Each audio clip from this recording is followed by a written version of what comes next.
Anunciamos, então, um painel com o tema A Praticagem e a Cabotagem.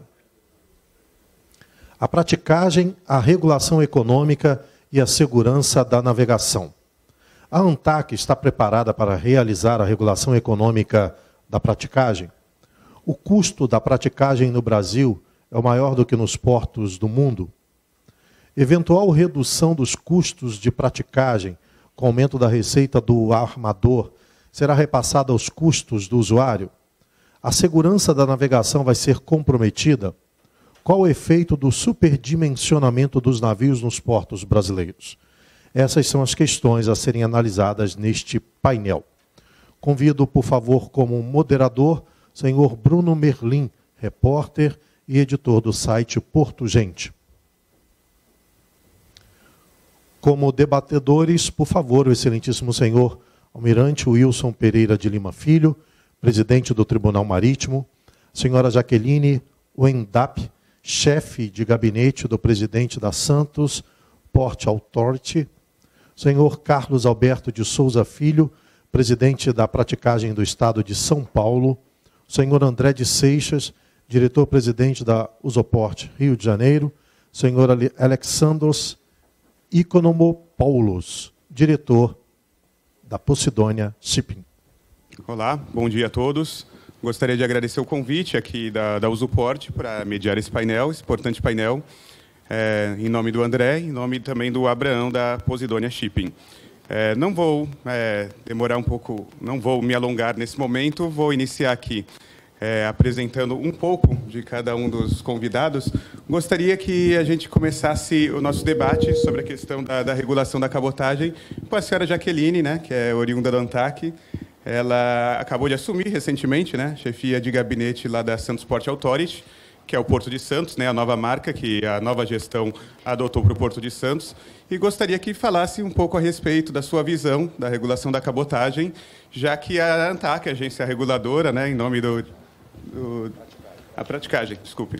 E, de qualquer forma, também a questão da regulação vai ser muito importante, como foi já no início desses debates aqui, à frente o senhor Adalberto Tokarski. Então, por favor, senhora Jaqueline. Bom dia a todos. Acho que o tema é um tema de longa data, né, discutido já pelo Brasil, que é a questão da praticagem e seus custos diretos. Mas gostaria de abrir deixando claro que todas as abordagens devem ser feitas com o enfoque de que a cabotagem, a praticagem no Brasil, ela tem uma alta qualidade técnica, então isso é inquestionável.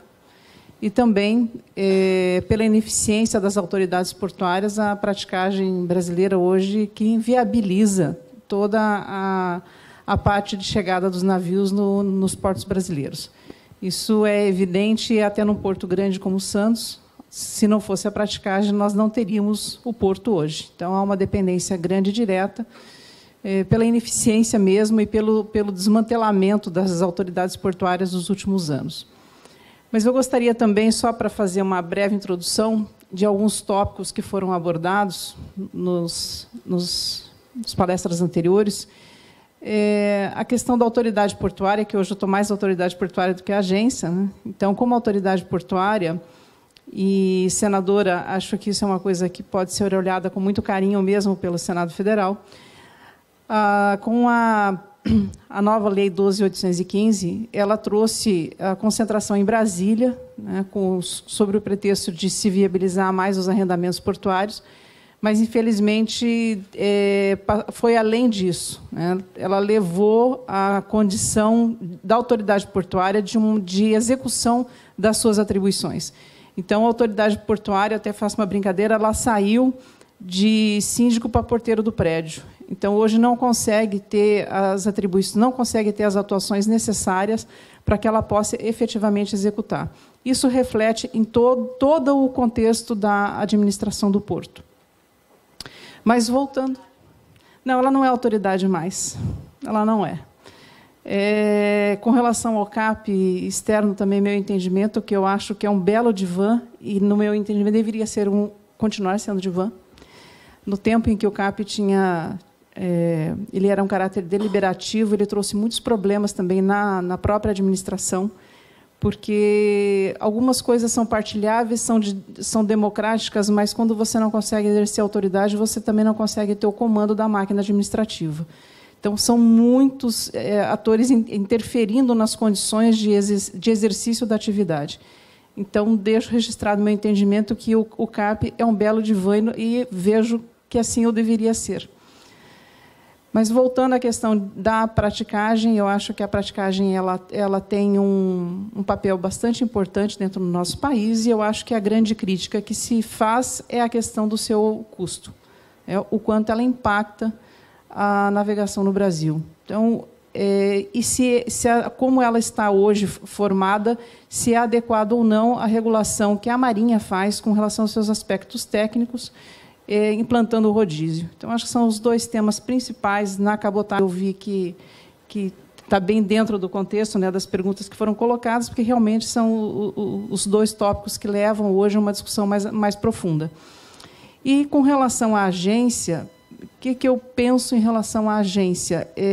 Acho que as críticas recebidas até aqui elas são válidas, mas a agência ela teve papel. Talvez ela não teve o papel como deveria, me refiro à ANTAQ, não vou me referir a outras, mas por conta de que a ANTAQ passou os últimos anos fazendo política pública quando deveria ter se atido mais à regulação.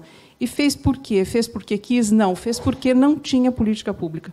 Você não tinha a presença de uma política efetiva, e estamos engateando para ela. A BR do Mar, acho que é um bom exemplo de se criar política pública num segmento que está precisando muito, que é a cabotagem. Então, deixo aqui aberta, né, nesse sentido, esses dois tópicos, em relação à praticagem, o seu custo, a sua regulação técnica, e também a visão de que a gente tem como incrementar a ligação entre uma boa praticagem e uma cabotagem efetiva no país. Se é necessário ou não que a cabotagem tenha os benefícios, talvez, de um custo menor. Isso está dentro dos tópicos também, e entendo que já tem. Eu acho que é um benefício que já é ofertado, eu não sei se é a altura do que é necessário, mas a cabotagem já experimenta uma redução dos valores de praticagem. Então, abro com isso e vamos ao debate. Legal, Jaqueline. E já que você falou na questão dos custos, né, nada mais justo que eu passar a palavra aqui para o Almirante Souza Filho, presidente da Praticagem de São Paulo. Gostaria que desse algumas palavras aqui para o público presente. Muito obrigado. Bom dia a todos. Uma honra ter sido convidado a participar desse evento. Primeiro, uma pequena correção, não sou almirante.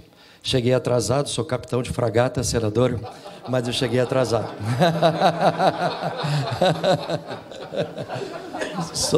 Pois é. Não, eu já estou na reserva. Mas só para a gente descontrair um pouco, né?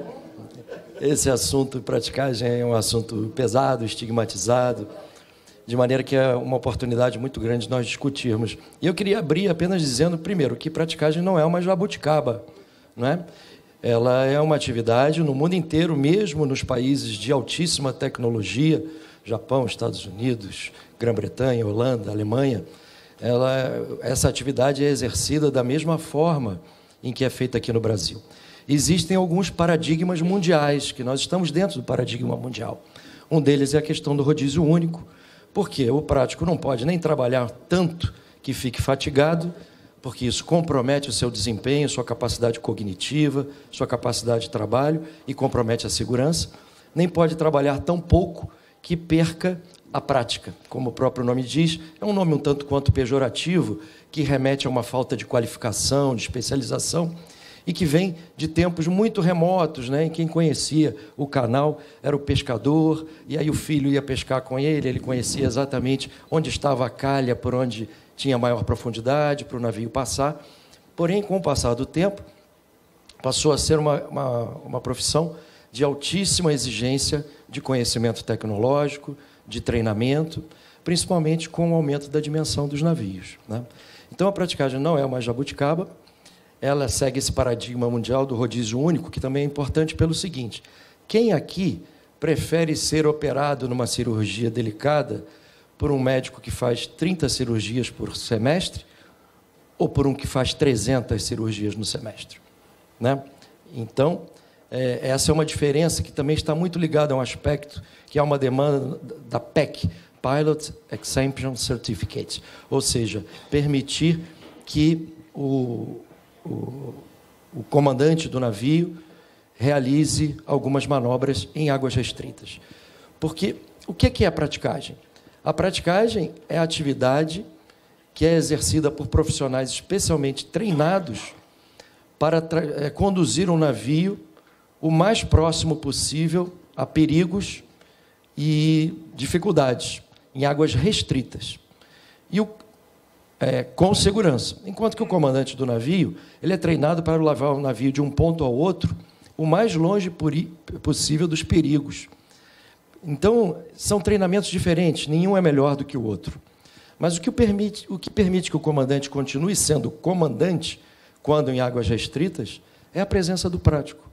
Porque o comandante pode ficar de fora e analisando a situação como um todo. Na medida em que ele vai executar aquilo, vamos dar o exemplo de Santos, onde eu atuo, num canal estreito, sinuoso, de pouca relação profundidade-calado, ou seja, profundidades muito pequenas, a folga abaixo da quilha é muito pequena, nós temos pouquíssima margem de erro, né? Os calados dos navios têm aumentado com a dragagem, as dimensões têm aumentado, nós manobramos navios lá até 340 metros de comprimento, são 3 campos de futebol, 3 maracanãs e mais metade de um maracanã, ou seja, são 3 maracanãs e meio, e até 50 metros de boca, de largura, uma piscina olímpica, e ninguém empurrou Guarujá para um lado e Santos para o outro. Ou seja, é aquele mesmo canal. Então, o que nós fazemos é gestão de risco, gerenciamento de risco. E aí, desculpa, eu vou me estender até um pouquinho com um exemplo prosaico, né? Por que avião não tem prático? Né? O piloto não pousa em Singapura, Belém, Palmas, para homenagear a senadora, Brasília, Rio de Janeiro? Bem, em primeiro lugar, porque os aeroportos são construídos após um estudo dos ventos predominantes. Então, a direção da pista é sempre alinhada ao vento, ou pelo menos ao vento dominante. Alguém aqui já deve ter passado pela experiência desagradável do piloto arremeter, porque o vento rondou e ele tem que fazer uma nova aproximação. Então, o avião sempre pousa e decola contra o vento, que isso dá mais sustentabilidade e estabilidade a ele. Já os portos foram construídos aproveitando condições naturais, de águas abrigadas. E essas condições naturais, elas escondem perigos, não é? E dificuldades. O avião, ele trabalha num único meio fluido, que é o ar. O navio trabalha em 2 meios fluidos, o ar e a água. E ele está sujeito à mecânica dos fluidos. Então, ele sofre influência de corrente e de vento. Às vezes, os dois se somam no sentido de uma direção em que não se deseja, em cima do perigo, em cima de uma pedra, em cima de um alto fundo, né? Outra coisa é a relação peso-potência.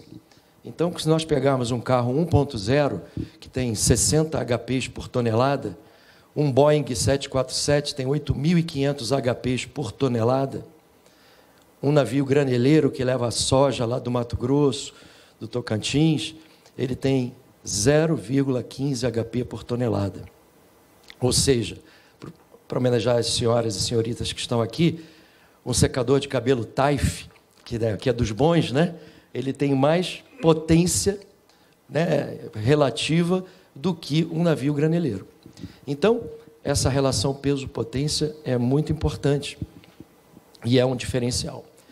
E terceiro, ambos trabalham em 3 dimensões, mas o que é a terceira dimensão, que é a salvação para o avião, né? 10 aviões podem se cruzar no mesmo ponto, desde que separados em altitude, para o navio, e é o lugar que o avião arremete, é a salvação para ele quando ele está em perigo. Ele vai para uma outra altitude, dá potência, e já o navio não. A terceira dimensão é que esconde os perigos, onde está a pedra, onde está o alto fundo.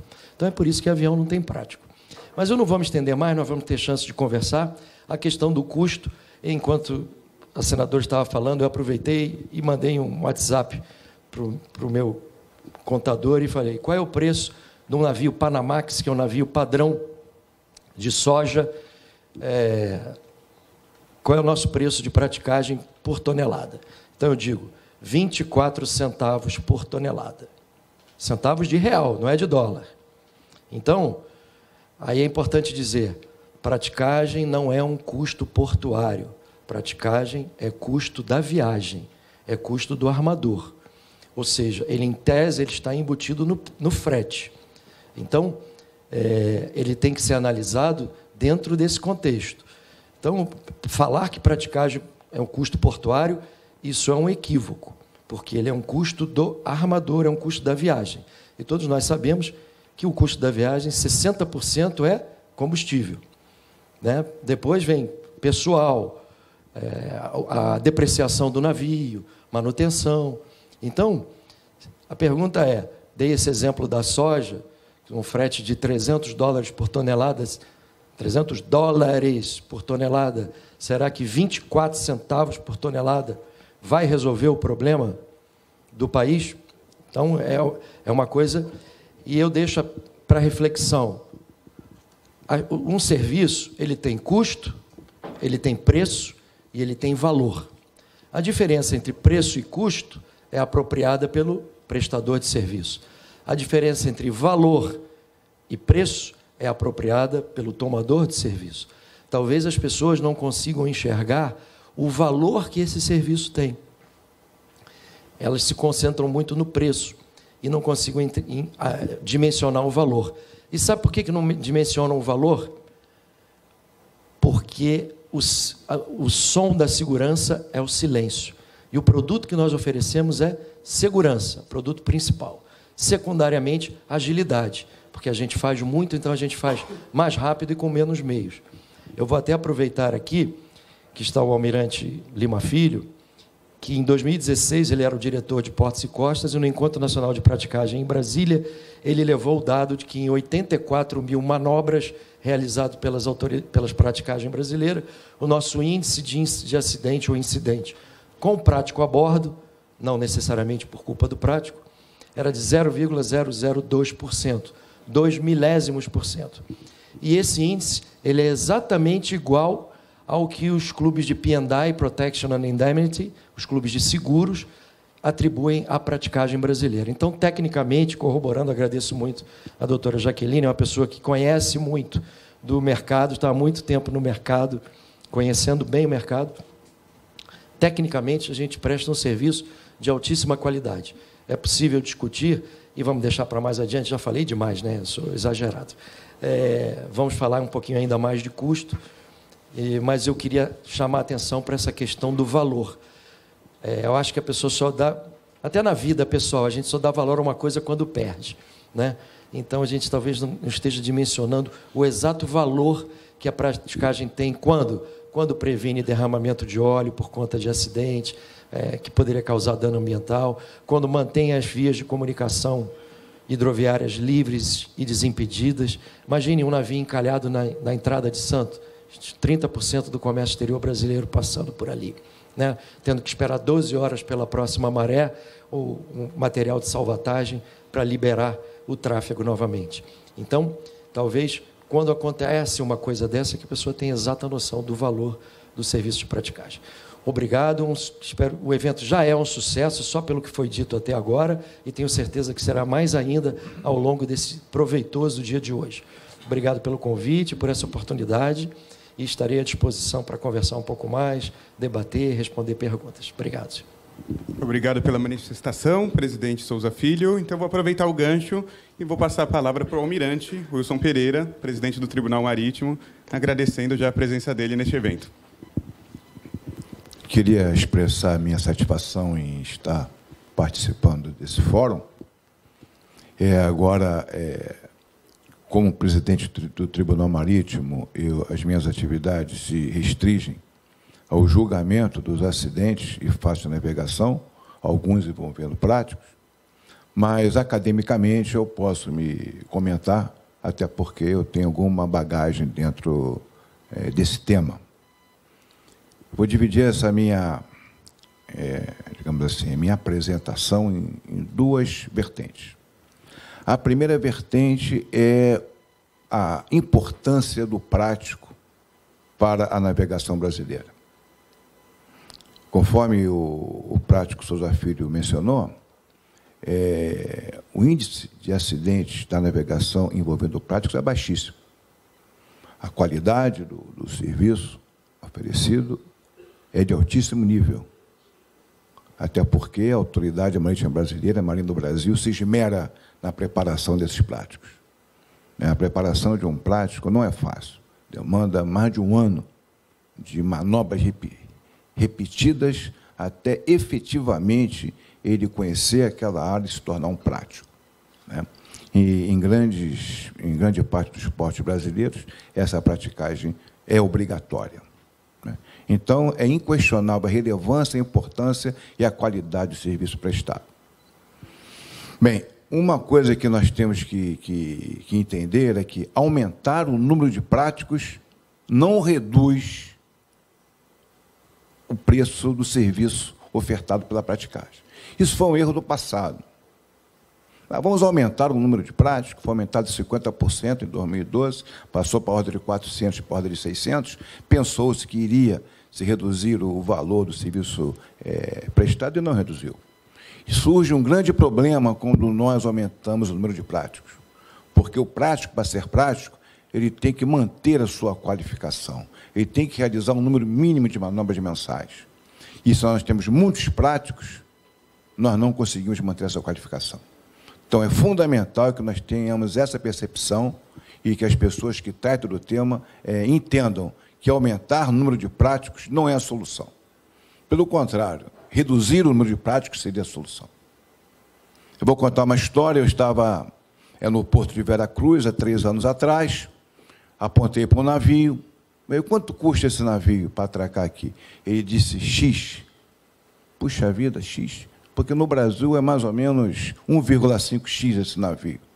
Eu digo, mas como? Aí perguntei, qual é os seus rendimentos mensais? Tanto, mais ou menos o mesmo de um prático. Eu não vou entrar nesse detalhe aqui agora. Aí eu falei, como é que pode, né? O seu preço é mais baixo, né? E ele tem a mesma remuneração. Sabe por quê? Porque aquele prático trabalhava 20 dias por mês, enquanto há portos brasileiros em que o prático trabalha 7, 10 dias por mês. Então, essa é a grande diferença. Então, esse tema é um tema muito complexo, né? Mas nós não podemos jamais deixar de pensar que é uma atividade essencial para o Brasil.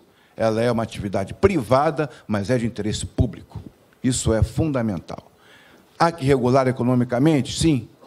Na minha percepção, há que regular economicamente essa atividade para evitar o monopólio. Quando há um monopólio, é importante regular economicamente essa atividade. Então, hoje, o governo brasileiro está debruçado novamente sobre o tema. A Comissão Nacional de Assuntos de Praticagem, que foi criada, ela foi extinta no início desse governo, e agora outros segmentos estão estudando. É importante que a gente estude, sim, que a gente mantenha a relevância, a importância da atividade de praticagem. O sistema de rodízio único, ele, na minha opinião, ele é muito importante. Por quê? Para garantir que aquele prático tenha, efetivamente, um número mínimo de manobras por mês. Caso contrário, pode acontecer de um prático manobrar 200 vezes e um prático manobra 2, e esse prático perde a sua qualificação. E um prático sem qualificação, ele não é prático. Então, em rápidas palavras, essa é a minha percepção.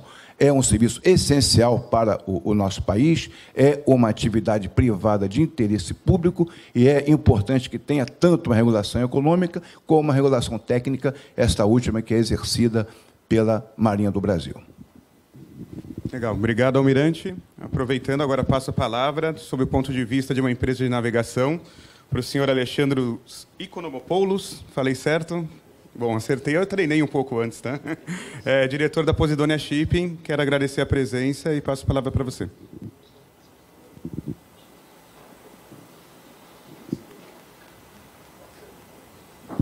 Bom dia a todos. Primeiro, agradeço o convite para participar desse painel. E, quando falamos de praticagem, esse assunto hoje tão debatido no Brasil, a gente pensa em qualidade. A praticagem brasileira tem uma qualidade excelente, e isso, como empresa de navegação, a gente acessa quando a gente analisa os riscos de uma viagem. Então, como a gente mitiga algum problema no porto, a gente tem o apoio da praticagem, a gente tem as manobras sendo realizadas por práticos. Me preocupa um pouco a questão da regulação econômica da praticagem, quando eu fico pensando se o que a gente quer é regular economicamente ou simplesmente diminuir de alguma forma o preço da praticagem. E isso me causa certa preocupação. Se a primeira é boa, regular economicamente, a segunda me causa uma certa preocupação, porque, como armador, eu não quero que nada afete a qualidade da praticagem que me atende. Então, esse é um ponto. O segundo ponto que eu gostaria de a gente discutir um pouco aqui é a questão da agência reguladora. Né? O doutor Adalberto está aqui, então me sinto confortável para falar da ANTAC. Né? Os órgãos, enfim, os órgãos de controle já se manifestaram sobre a atuação da ANTAC inúmeras vezes. E, falando aqui em nome da Posidônia, já que a gente briga por esse 1%, né, senadora, que sobrou do mercado, ter a regulação econômica da praticagem dentro da agência, nos moldes que a agência existe hoje, e com tantas preocupações levantadas pelos órgãos de controle, é algo que nos preocupa muito. Porque, no momento, para a navegação de cabotagem, como a doutora Jaqueline já mencionou, nós temos preços diferenciados com a praticagem. A praticagem abre as portas para os armadores brasileiros, e vários armadores brasileiros, assim como nós, temos contratos diretamente com as diversas praticagens, no modelo de negociação aberta, e que parece que tem funcionado. Né? Então, eu acho que essa preocupação ela é relevante do nosso lado. Não vou me estender muito, temos mais aqui no painel. Mais uma vez, agradecer aqui a participação.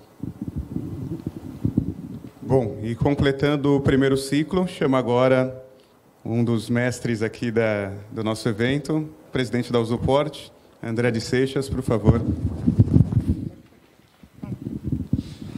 Bom dia, mais uma vez. Acho que o Alex falou, o comandante Souza Filho falou, o almirante falou, a Jaqueline já contemplaria grande parte do que eu falaria. Eu vou até me adiantar uma das questões de debate, que e até no TCU, Getúlio estava lá, eu sempre pergunto, qual a finalidade de se regular a praticagem? Porque eu, como presidente da Associação de Usuário, eu quero que todo o movimento regulatório do mercado seja em benefício do usuário. Se é redução de custo, é para o usuário. Tem que chegar nele.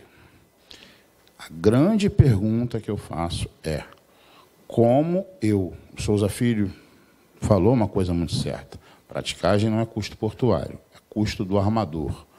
Está no meu frete. Está no frete que a gente paga. Como eu vou calcular se reduzir a praticagem vai reduzir o frete?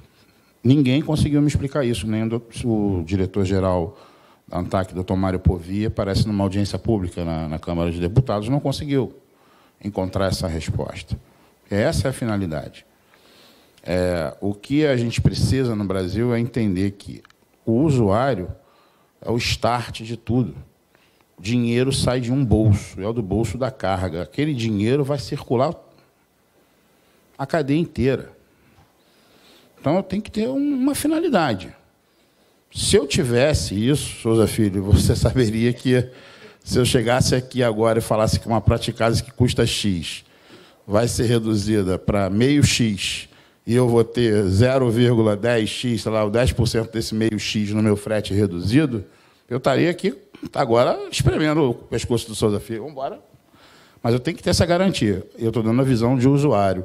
Eu não vou nem entrar aqui no mérito da especialidade da Marinha de Segurança da Navegação, que eles conhecem melhor do que eu. Mas essa é a minha grande questão.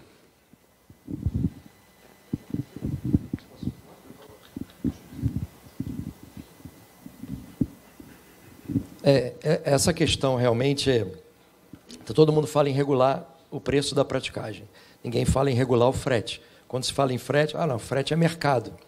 Eu estive uma vez na DPC numa audiência dessas de conciliação, em que não havia acordo, e era o Sindarma na época, Bruno Lima Rocha, que hoje é presidente, o Sindarma na época é vice-presidente, e o nosso representante falou, ok, então vamos fazer o seguinte, nós vamos reduzir o nosso preço em 50%, e assinamos aqui, perante a Marinha, quanto isso vai representar de redução no frete para o usuário.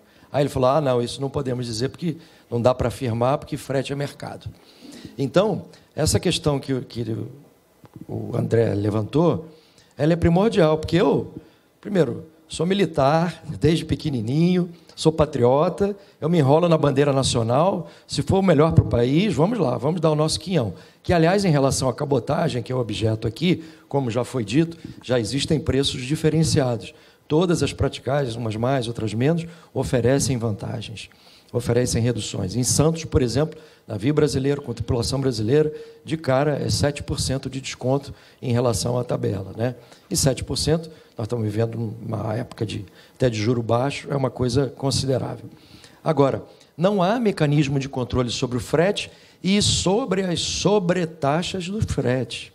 A pessoa fala muito em frete, né, e fica difícil dissociar cabotagem do longo curso, porque o que a gente vê hoje na cabotagem de container, na verdade, é o quê? É feeder, é carga de transbordo, é o feeder. Você quer perguntar uma coisa? Ah, tá. É feeder. E essas empresas, como são controladas por navios estrangeiros, a Mercosul, que era da Maersk, que agora passou a CMA CGM, a Aliança, que era da Hamburg Sud, comprada pela Maersk, que agora está sob controle da Maersk. Talvez a Login é a que tenha o menor participação estrangeira. A Login, eu acho que é uma empresa genuinamente brasileira, por isso que ficamos 6 anos sem dar nem atualização monetária com a Login. A gente queria que a Login, quando estava em dificuldade, que ela prevalecesse. Depois fomos conversar com eles, ajustamos um pouco, e já estamos há 3 anos e meio, 4 anos, sem nem atualização monetária, absolutamente nada, porque a gente quer estimular isso, quer fomentar. Agora, então existe a taxa de pico de safra, a taxa de bunker, a taxa de falta de profundidade, a taxa de prioridade, que nada mais é que um overbooking. Então, quem paga a taxa de prioridade, embarca o seu container. Quem não paga, vai esperar o próximo navio da linha.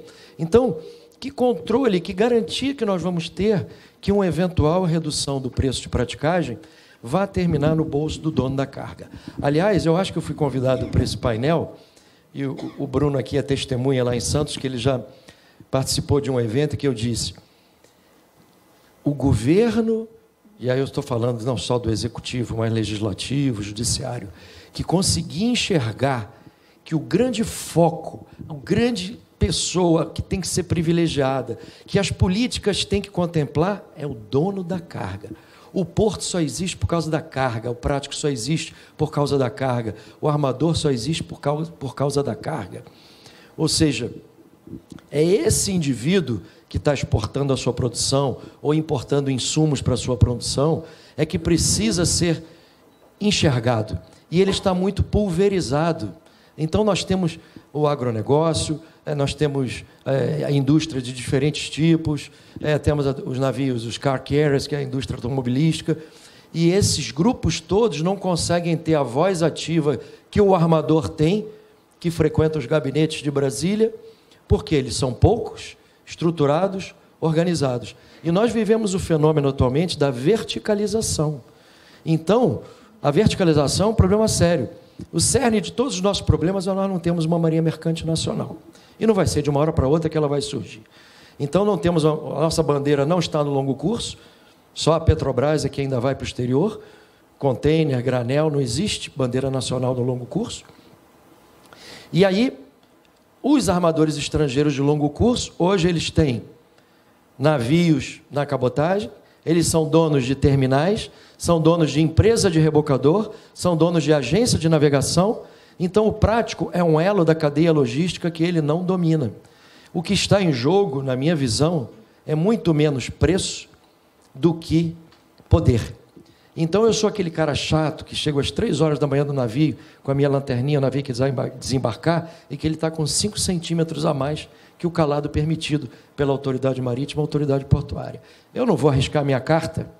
Eu até posso considerar que naquele momento, naquela situação, reduz um pouco a velocidade, reduz o efeito squat, talvez eu consiga sair com aquilo. Mas tem uma lei, tem uma regra, tem uma norma que a autoridade portuária agora... eu faço até uma referência aqui a essa diretoria atualmente em Santos, que é proativa, que é moderna, que está resolvendo vários problemas e agora está enriquecida com a presença da doutora Jaqueline, uma pessoa muito experiente. Mas eu tenho as regras da autoridade portuária e as regras da autoridade marítima. Eu jamais vou burlar uma regra dessa para arriscar a minha carta de prática. Eu posso ser suspenso, eu posso ter a carta cassada e causar um prejuízo enorme para o meu país. Então, essa questão da verticalização, e aí eu vou na PEC também, que é permitir os comandantes para eles fazerem as manobras. Qual é o indivíduo que vai arriscar o seu emprego dizendo que o motor dele está com um cilindro isolado, que ele está com uma máquina de leme ao invés de 2, como ele tem que entrar no porto, que ele está com um problema na agulha giroscópica, no radar para navegar lá na Amazônia? Ele perde o emprego e no dia seguinte tem uma fila de 50 esperando aquele emprego. Então ele vai prejudicar o armador, ele vai prejudicar o patrão dele, porque aquele navio vai ficar retido no porto, vai ser inspecionado pela Marinha, pelo Port State Control, Flag State, vai ter que ficar lá até sanar aquela discrepância. E nós práticos não, nós temos lá na Norman, item 0228, são deveres do prático. Um deles, participar toda e qualquer avaria operacional, restrição para a autoridade marítima. Então, eu entro, vejo que aquele navio está com problema, não tem radar, não tem agulha giroscópica, está faltando um ferro, né, uma âncora. Ah, mas tem a outra. Não tem nada a ver. Se eu estou com o navio com uma tendência para boreste, travo o leme para a máquina, eu preciso lançar o ferro de bombordo para cortar essa tendência, porque senão eu vou bater. Não adianta eu ter o ferro de bombordo se eu preciso, aliás, só o ferro de boreste, se eu estou precisando do de bombordo. Então eu tenho independência para agir em prol da segurança da navegação. Então nós entendemos que o nosso cliente não é o armador, não é o terminal, é o país, é a nação, é o povo brasileiro. Nós somos contratados e pagos pelo armador, mas o nosso grande cliente é o comércio brasileiro, é a cabotagem, é o comércio exterior.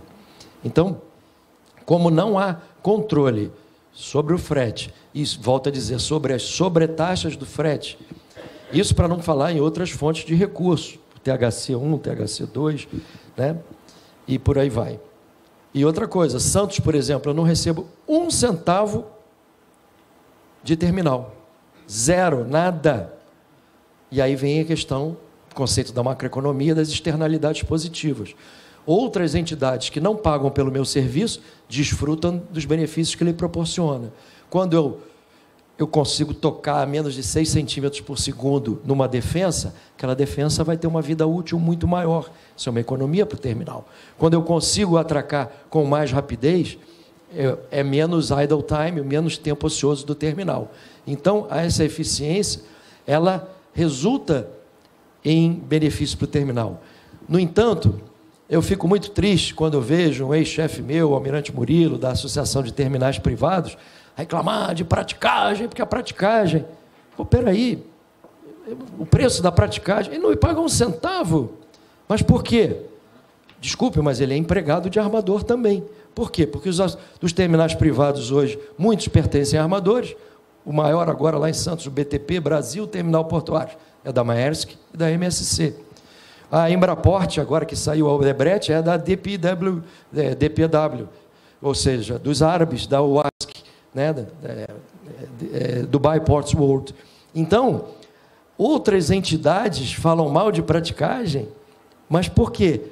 Porque, na verdade, elas estão dando voz também ao armador estrangeiro.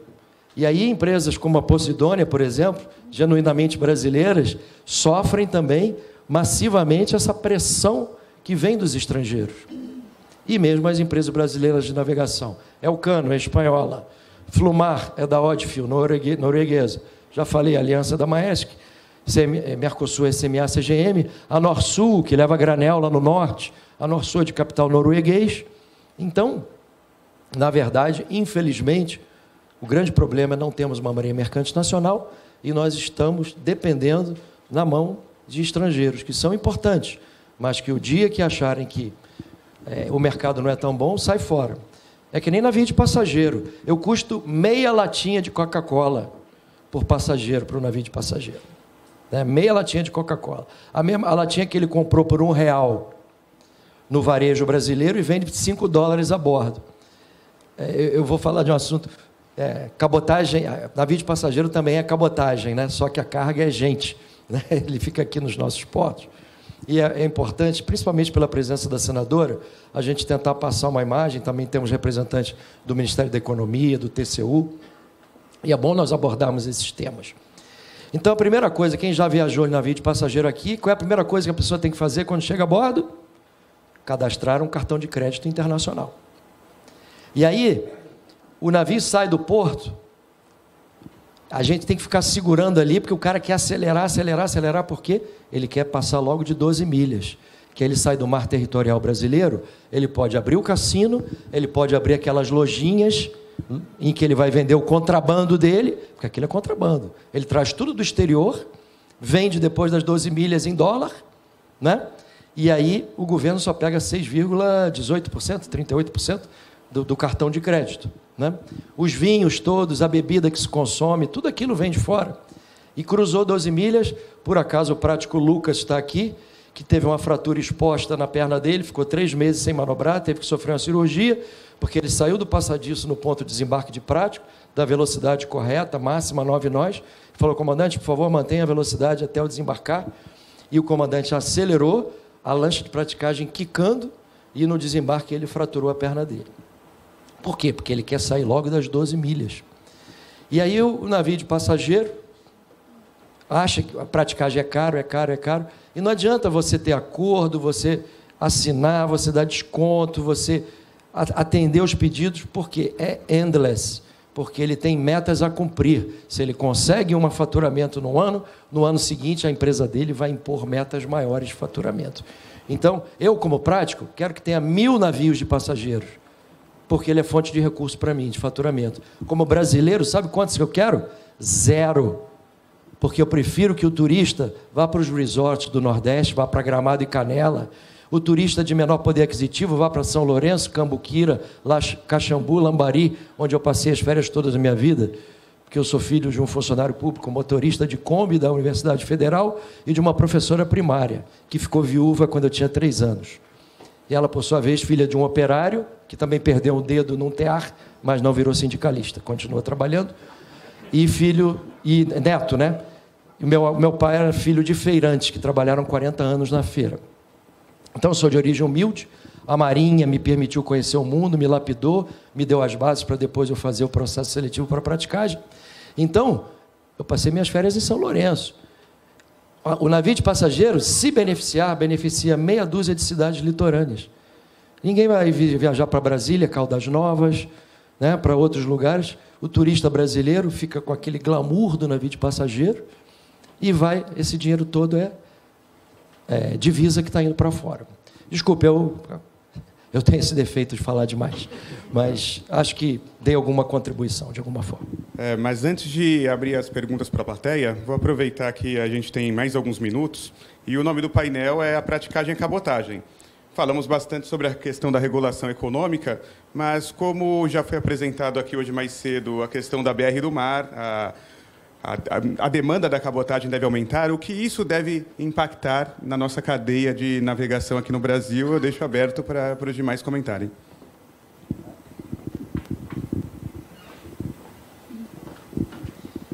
Eu acho que a BR do Mar ela tem uma política pública excelente.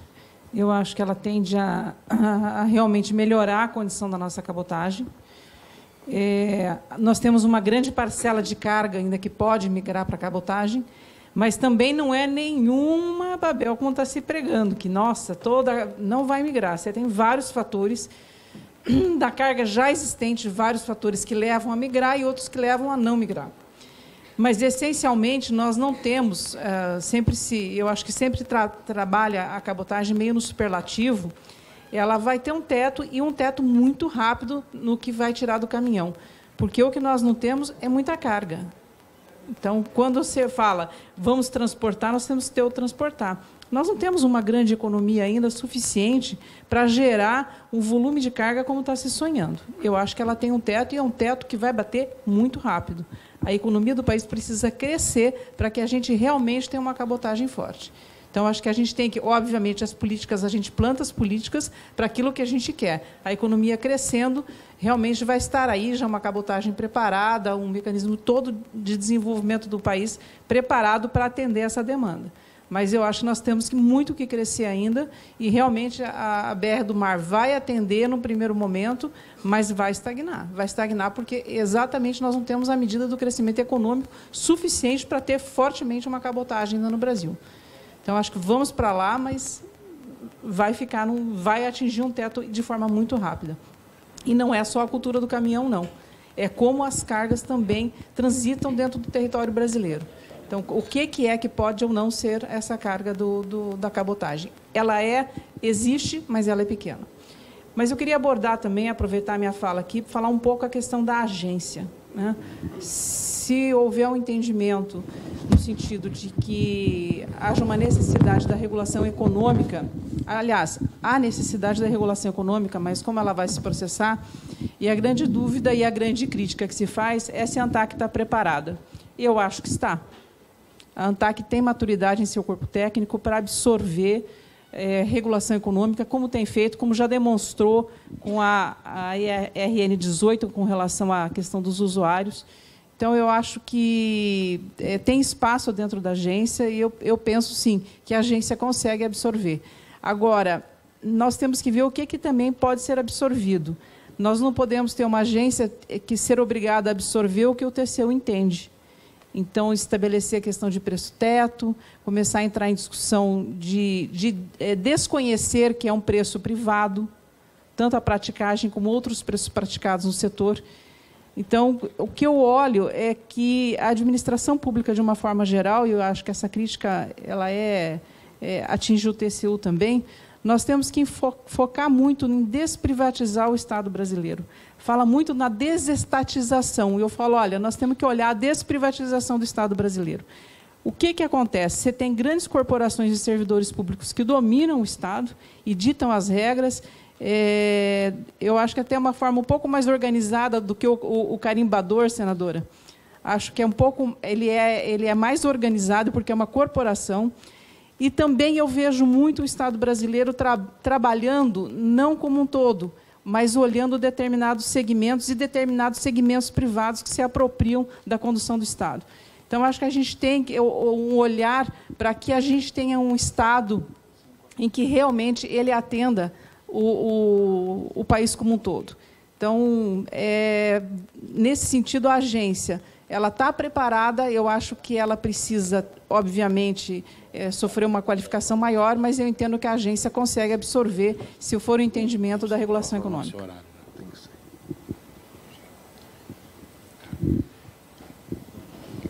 Bem, com relação à BR do Mar, eu acho que todos nós estamos ansiosos, não sabemos exatamente o que vai acontecer, por isso fica difícil apresentar um diagnóstico no momento.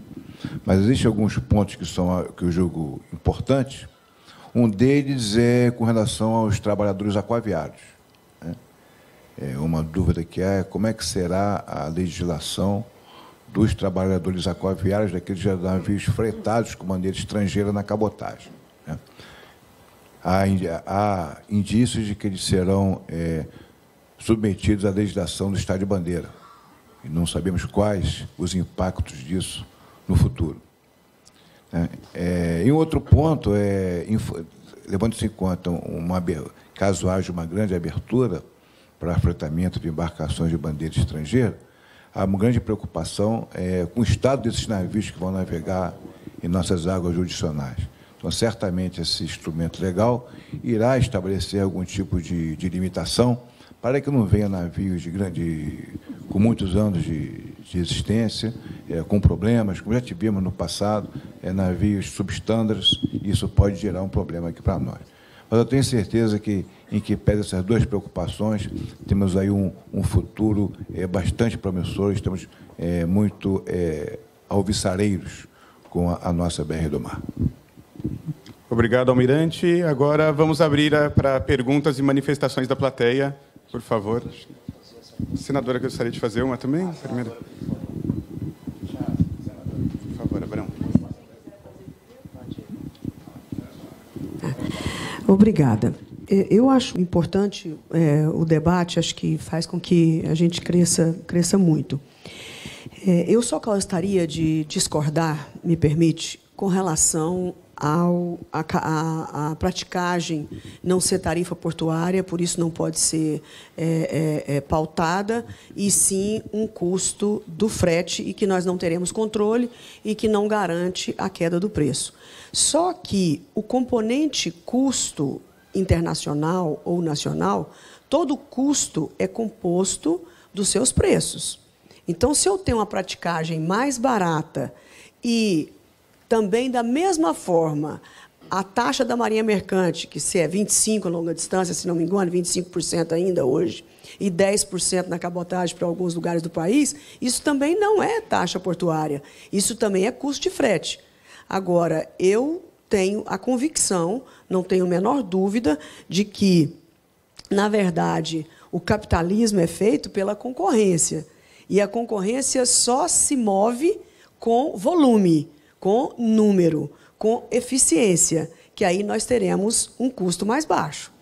Então, o componente mercado, o que compõe esse custo, que seja impostos, que seja contratação de serviços, tudo isso, quanto mais barato será o frete.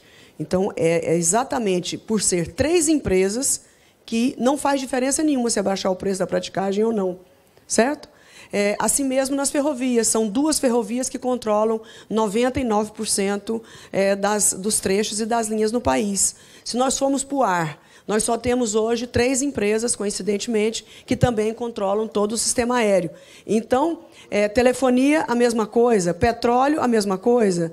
Então, se a gente for analisar desta forma, não existe forma de baratear o custo de produção, o custo do Brasil. Então, nós estamos enterrados em ser escravos de um mercado não palpável? Não concordo. É palpável, sim. Quanto mais nós buscarmos eficiência e baixar o custo dos componentes desse frete, ampliando a concorrência, nós teremos fretes mais baratos.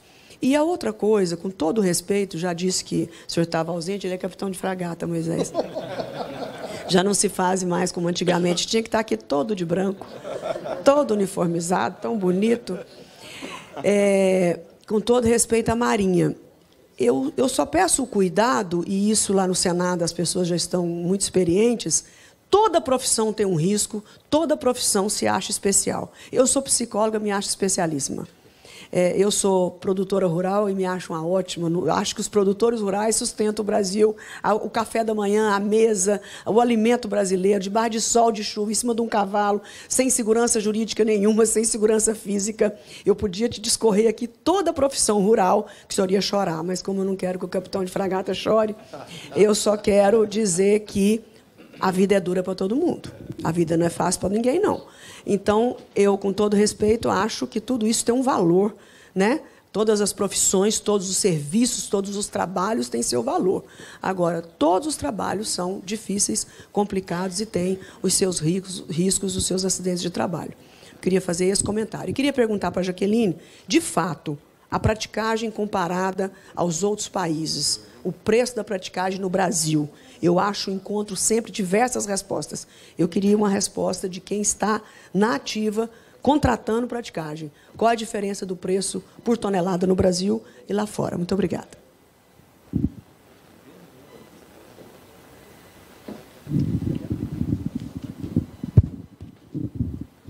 Senadora, não sei lhe passar valor por tonelagem, não. Estou sem esse dado. Realmente não sei. Mas ela é expressiva, sim. Ela compõe de forma expressiva o custo. Comparado com outros países, ela tem um custo acima. Não tenho percentual, mas ela é acima. Senador, eu fui durante 2 anos e meio presidente da Comissão Nacional de Ações de Praticagem. Esses valores são tratados com confidencialidade.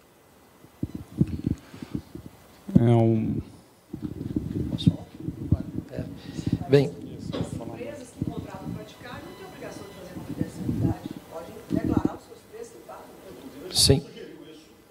No TCU a gente sugeriu que os armadores que reclamam tanto do custo Que trouxessem as faturas.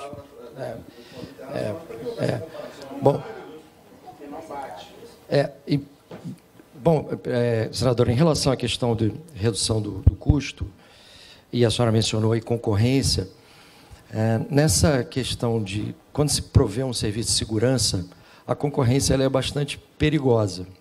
Vamos supor que em Santos, São Paulo, Santos, São Sebastião, terminal da Petrobras, nós, por exemplo, atendemos também o terminal da Petrobras, 50% do petróleo produzido offshore entra no Brasil através de São Sebastião, terminal Almirante Barroso, pouca gente sabe disso. Ele alimenta 4 refinarias. Olha a importância para o país desse terminal. Construíram um terminal desalinhado com a corrente, cerca de 15 a 30 graus, e lá são superpetroleiros, até VLCCs, Very Large Crude Carriers, 340 metros de comprimento, 350 mil toneladas, 21 metros de calado, 3 gols de futebol oficiais, numa área de turismo, proteção ambiental, com mais de bilhões de litros de petróleo cru ali. Então, imagina assim, e o nível de dificuldade desse trabalho ali é bastante grande. Agora, imagine, havendo concorrência, se esses práticos se dividem em 4, 5, 6, 7, 8 empresas diferentes. Aí uma empresa de 3, 4 práticos é mais agressiva comercialmente, coloca preços mais baixos e ela pega uma fatia maior do mercado, não é? E aí o que vai acontecer? Primeiro, fadiga, porque vai acabar o rodízio único. Fadiga compromete segurança. Segundo, o cara vai tentar terminar uma manobra mais rápido para poder pegar outra, porque chegou um navio. Santos, nós temos 1000 manobras, mais de 1000 manobras por mês, uma média de 35 por dia, e já tivemos até 61 manobras em 24 horas. Então, se não tem um rodízio único, se não há um revezamento dentro de um número especificado, o cara vai correr para terminar dele, porque já está chegando um outro navio contratado, que contratou a empresa dele. E se não tiver prático daquela empresa mais agressiva comercialmente disponível, aquele navio vai esperar. E se tiver empresas com navios menos interessantes, mais baratos, eles não vão ter contrato e vão ficar esperando. Então, o sistema aéreo não existe esse rodízio e os pilotos têm limite de trabalho e de voo também, né? E não há diferença no risco entre o que faz a praticagem e um piloto que leva 200, 300 passageiros nesse Brasil afora e no mundo afora. Eles também têm o período de fadiga, considerado pelo Ministério do Trabalho, coisa que isso pode ser imposto também na praticagem, sem nenhuma dificuldade. Bom, eu já falei da diferença entre pilotos e práticos, mas acho que eu não fui convincente. Só um instante, só vou pedir para não se estender tanto. Tá legal. Por causa que tem mais gente querendo fazer pergunta e a gente já está com o tempo esgotado em respeito aos próximos painéis. Tá legal. Então, só uma coisa mais que eu vou dizer. Queda de faturamento. Eu queria responder uma pergunta que a senhora fez, não entendeu por que para o Chile é mais barato do que aqui dentro, na cabotagem, lembra? Porque as empresas de cabotagem brasileiras não trabalham com seus custos e margem de lucro, elas trabalham com os custos do rival delas, que é o modal rodoviário. Então, ela faz o preço dela sempre baseado em quanto custa o modal rodoviário. Então, é assim que sempre tem funcionado até agora, em ferrovia, né? Bem, e eu só queria falar uma coisa. Reduzindo o faturamento, né, consequentemente o preço e o faturamento das empresas de praticagem, sim, vai haver uma queda de qualidade. Hoje, nós em Santos atendemos com 1 hora. Se é pedido um prático, em 1 hora ele está a bordo. Em Roterdã são 3, 4 horas. Em Hamburgo são 6 horas. Em Savannah, nos Estados Unidos, são 4 horas. Então, nós temos lá 20 embarcações, nós não nos deslocamos por terra, só pela água, para poder chegar rápido aos navios, não entrar na fila do terminal, cara crachá, não ter pneu furado no meio do caminho, blitz, acidente de automóvel. Agora, no primeiro momento, a Comissão Nacional reduziu 67% o faturamento de Santos, quando ela chegou à conclusão dos preços para Santos. Na mesma hora, nós vamos vender nossas lanchas, vender nosso estaleiro. Nós temos um estaleiro para não depender do estaleiro privado no Natal, no Ano Novo, no Carnaval, que o nosso funciona quando a gente precisa. Vender lanche, vender estaleiro e vamos de Uber, por terra. Só até chegar na Uzi Minas, por exemplo, vão ser 2 horas, uma hora de carro, né? Então, não dá mais para atender. Hoje, se Santos flui com rapidez, é porque a praticagem investe, não tem 1 centavo de dinheiro público e o seu dinheiro permite que a gente preste um serviço de qualidade. A qualidade, sim, vai cair, não tenho dúvida disso. E o que a doutora Jaqueline falou, hoje a coordenação do tráfego em Santos é feita pela praticagem, porque o poder público não foi capaz de arcar com isso. Legal. Por favor, só peço que se duas rápidas perguntas. Meu nome é Carlos Portela, por acaso estou aqui pela AEB, mas tem outras instituições. Primeiro, dar os parabéns aí para o André, que debate bastante proativo. A primeira é que, certa vez conversando com o armador, ele ressaltou, além da questão do custo de combustível dos navios, a legislação trabalhista da bandeira brasileira, que é muito superior à do longo curso. Que, se isso realmente é verdade, qual o impacto disso nos custos de frete do longo curso? E a segunda, que todo mundo sabe, que o comércio exterior vem crescendo ao longo dos anos, muito pela tecnologia, né? Nós criamos o contêiner foi criado, os navios mais largos, maiores, profundidade de quilha menor. E qual seria a implicação, ainda mais agora que vem Amazônia Azul, VTMS, a implicação? Hoje os navios tecnologicamente estão muito bem preparados e falam que eles podem até, de certa forma, entrar sozinhos com toda essa tecnologia. Então, eu queria saber, primeiro, desse impacto tributário em função da legislação trabalhista que é diferenciada para o navio de longo curso, e também qual seria o impacto da tecnologia na redução de custos. Obrigado.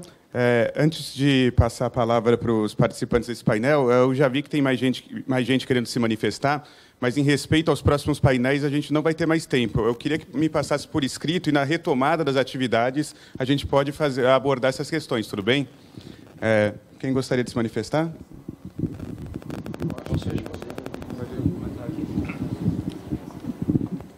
Sobre tecnologia, cada porto é um porto e cada zona de praticagem é uma zona de praticagem diferente. Eu tive a oportunidade de navegar no Rio Amazonas, uma viagem que um navio nosso fez de Fazendinha, Macapá, até Juruti, e mesmo com toda a tecnologia embarcada, nós passamos 3 vezes em cima de terra, porque as cartas não são atualizadas na velocidade necessária. Então, quando a gente analisa essa questão da tecnologia, eu acho que isso vai ter que ser feito de forma muito separada e muito peculiar. Claro, nós não navegamos exatamente em cima de terra, a carta eletrônica do navio estava errada e o prático estava lá para corrigir o rumo, né? O comandante bastante nervoso, exatamente porque é um comandante novo, mais adepto à tecnologia. Então, eu acho que a tecnologia embarcada ela é muito importante, mas ainda falta, principalmente aqui no Brasil, a gente ainda tem que atualizar melhor, tem que ter atualização das cartas, senão ela pouco é efetiva. Em relação a essa questão da tecnologia, assim, a resposta é bastante simples, né? Se ela fosse suficiente, não haveria prático nos Estados Unidos, né, no Japão, na Alemanha, nos países de grande desenvolvimento tecnológico. Algum dia isso vai acontecer, mas ainda não é o momento. Sem dúvida, auxilia, mas ainda é um problema até quando eles ficam muito presos à tecnologia e não sentem os elementos, não olham. Para nós, até latido de cachorro é referência. Quando tem um bando de cachorros que latem sempre no mesmo lugar, a gente sabe que é um ponto de dar um leme para uma guinada. É impressionante. Esse é um fato real que eu posso contar depois. Então, esse caso da Amazônia, a própria praticagem faz batimetrias, ela tem uma estrutura própria de batimetria, o Estado não provê isso, e os navios literalmente andam em cima de terra. Está aqui o presidente da ZP1, lá, o Adonis, que pode confirmar isso. E em relação ao custo, eu só quero dizer o seguinte, né? Eu vou citar custo comparado internacionalmente, vou citar Nelson Rodrigues. O brasileiro tem complexo de vira-lata. Não é porque eu tenho cabelo meio pichain, olho escuro, que eu tenho que ganhar menos que o cara que manobra o mesmo navio com condições muito melhores de infraestrutura lá fora, e só porque ele é louro, alto, de olho azul. Então, o mercado do shipping é um mercado internacional. Os preços são mais ou menos os mesmos. E, principalmente, se passarmos para dólar, né? Se dolarizarmos, uma vez que eu recebo em reais, e tudo que eu recebo, em tese, é exportação de serviço. Não estou advogando preços estratosféricos, mas o que eu ganho em reais. E o armador estrangeiro troca os dólares, os ienes, os euros, as libras deles, e esse dinheiro entra para o país, e eu pago imposto, eu pago a minha empregada, eu pago o borracheiro que vai consertar o meu pneu do carro que furou. Então, os nossos preços estão equiparados a portos com o mesmo nível de dificuldade. Ou seja, não adianta comparar laranja com abacaxi. Pega um portinho lá, sem vergonha, baratinho, o cara vai pegar uma amostragem que não tem nada a ver, aí compara com outro completamente diferente. A estatística é a arte de torturar os números até o que eles digam que a gente quer, né? Então, as pessoas pegam os exemplos que lhes convém. Tá? Mas os nossos preços, me permita discordar, doutora Jaqueline, nós estamos no mesmo nível mundial. E dependendo da oscilação do dólar, normalmente, agora, por exemplo, está muito mais barato praticagem para os armadores. Eu observo que os presidentes estão prestando muita atenção, que o debate foi muito profícuo, mas eu preciso encerrar as atividades em respeito ao próximo painel e todo mundo que se deslocou e dedicou seu tempo aqui. Queria agradecer a presença de todos. Declaro encerrado esse primeiro painel.